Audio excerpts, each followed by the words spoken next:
જેમ જેમ હવામાં ઉપર જતા તાપમાનમાં શું ફેર પડે છે? ઓપ્શન એ વધારો થાય છે, ઓપ્શન બી ઘટાડો થાય છે, ઓપ્શન સી ફરક નથી પડતો, ઓપ્શન ડી ઉપરનું એક પણ નહીં. સાચો જવાબ ઓપ્શન બી ઘટાડો થાય છે. પ્રશ્ન નંબર 2, બાષ્પ ઠંડી પડતા તેનું રૂપાંતરણ શેમાં થાય છે? ઓપ્શન એ પાણીમાં, ઓપ્શન બી બરફમાં, ઓપ્શન સી બાષ્પમાં, ઓપ્શન ડી વાદળમાં. સાચો જવાબ ઓપ્શન એ પાણીમાં. બાષ્પનું પાણી બનવાની ક્રિયાને શું કહે છે? ઓપ્શન એ ઘનીભવન, ઓપ્શન બી પાણીભવન, ઓપ્શન સી હવાભવન, ઓપ્શન ડી ઉપરનું એક પણ નહીં. સાચો જવાબ ઓપ્શન એ ઘનીભવન. પ્રશ્ન નંબર 4, વિશ્વ પાણી દિન ક્યારે ઉજવવામાં આવે છે? Option A 24 March, option B 28 ફેબ્રુઆરી, option C 23 December, option D 22 March. સાચો જવાબ 22 March.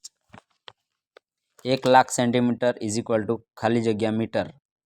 Option A 10,000 metre, option B 1000 metre, option C 10 metre, option D 100 metre. સાચો જવાબ કમેન્ટ કરો.